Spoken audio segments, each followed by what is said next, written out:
আমাদের মাননীয় ভারপ্রাপ্ত চেয়ারম্যান জনাব তারেক রহমান 2023 সালের 13 জুলাই বাংলাদেশের রাষ্ট্র কাঠামো মেরামতের জন্য 31 দফা রূপরেখা দিয়েছেন। আমরা সেই রূপরেখা আমরা প্রায় 2 বছর আগেই দিয়েছি। আপনারা যেমন সংস্কার চান, আমরা অবশ্যই সংস্কার চাই। পাশাপাশি আপনারা যেমন এই স্বৈরাচার শেখ হাসিনার বিচার চান, আর আমরা গত 17 বছর ধরে ভুক্তভোগী নির্যাতন নিপীড়নের শিকার হয়েছি। আমরা আপনাদের চেয়ে কোনো অংশে বিচার কম চাই না, আমরা আরো বেশি চাই যে এই স্বৈরাচার শেখ হাসিনা সহ আওয়ামী লীগের প্রেতাত্মারা যারা বিভিন্ন জায়গায় এখনো বসে আছে তাদেরকে আইনের আওতায় এনে তাদের বিচার করা। এই জন্য আমরা এখানে যারা উপস্থিত রয়েছেন সকল দর্শকদেরকে আহ্বান করব, আপনারা সতর্ক থাকবেন, কারণ আওয়ামী লীগের ষড়যন্ত্রকারীরা এই অন্তর্বর্তীকালীন সরকারের ভিতরে ঢুকে তারা বাংলাদেশের মানুষের বিরুদ্ধে,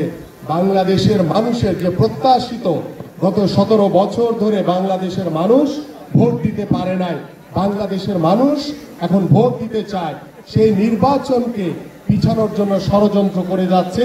কিন্তু আমরা দৃঢ়ভাবে বলতে চাই, বিএনপির ভারপ্রাপ্ত চেয়ারম্যান জনাব তারেক রহমানের নির্দেশনায় আমরা সকলে বাংলাদেশ জাতীয়তাবাদী দলের সকল নেতৃবৃন্দ ঐক্যবদ্ধ রয়েছি। এদেশের সাধারণ মানুষকে সাথে নিয়ে আমরা সুসংগঠিত রয়েছি এবং ঐক্যবদ্ধভাবে ইনশাআল্লাহ বাংলাদেশের মানুষের যে প্রত্যাশা যে আগামী ডিসেম্বরের ভিতরে একটি অবাধ সুষ্ঠু নির্বাচন বাংলাদেশের মানুষ দেখতে চায়, সে নির্বাচনের মাধ্যমে বাংলাদেশের জনগণের সরকার প্রতিষ্ঠা হবে এবং সেই জনগণের সরকারই একমাত্র পরিপূর্ণভাবে বাংলাদেশের রাষ্ট্র কাঠামো সংস্কার করতে পারবে, পরিপূর্ণভাবে স্বৈরাচার শেখ হাসিনা সহ বাংলাদেশে যত আনাচে কানাচে আওয়ামী লীগের প্রেতাত্মারা ষড়যন্ত্রকারীরা ঘুরে ফিরে বেড়াচ্ছে তাদেরকে আইনের আওতায় এনে তাদের বিচার করা হবে এবং বাংলাদেশের গণতন্ত্রকামী মানুষের যে প্রত্যাশা বাংলাদেশে পরিপূর্ণ গণতন্ত্র আমরা প্রতিষ্ঠা করতে পারবো, এই প্রত্যাশা ব্যক্ত করে এবং আজকে এই যুব শক্তি সামাজিক সংগঠনের উদ্যোগে যে ফুটবল টুর্নামেন্ট ফাইনাল অনুষ্ঠিত হচ্ছে, আমরা বিশ্বাস করি এই ফুটবল টুর্নামেন্টের পরে আমরা আমাদের যুবক ভাইদেরকে, আমাদের তরুণ প্রজন্মকে খেলার মাঠে আকৃষ্ট করার জন্য আমরা আরো অনেক বেশি খেলাধুলার আয়োজন করব।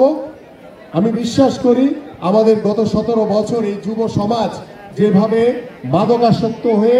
মাদকের করাল গ্রাসে তারা জর্জরিত হয়েছে, আমরা খেলাধুলার মাধ্যমে আমাদের সেই সন্তানদেরকে, আমাদের তরুণ প্রজন্মকে, যুব সমাজকে আমরা খেলাধুলার মাঠে রেখে আমরা আমাদের সেই প্রিয় অভিভাবকদেরকে আশ্বস্ত করতে চাই যে আপনারা আসেন খেলার মাঠে, আপনাদের সন্তানদেরকে খেলাধুলার সুযোগ করে দেন এবং আমরা আপনাদের মাধ্যমে একটি সুস্থ জাতি গড়ে তোলে একটি বাংলাদেশের ক্রীড়াঙ্গনের বাংলাদেশ গড়ে তুলব, এই প্রত্যাশা ব্যক্ত করে আমি আমার বক্তব্য শেষ করছি। সবাইকে ধন্যবাদ। বাংলাদেশ জিন্দাবাদ, বাংলাদেশ জাতীয়তাবাদী দল বিএনপি জিন্দাবাদ, দেশনেত্রী বেগম খালেদা জিয়া জিন্দাবাদ, বিএনপির ভারপ্রাপ্ত চেয়ারম্যান জনাব তারেক রহমান জিন্দাবাদ, শহীদ রাষ্ট্রপতি জিয়াউর রহমান অমর হোক। সকলকে ধন্যবাদ।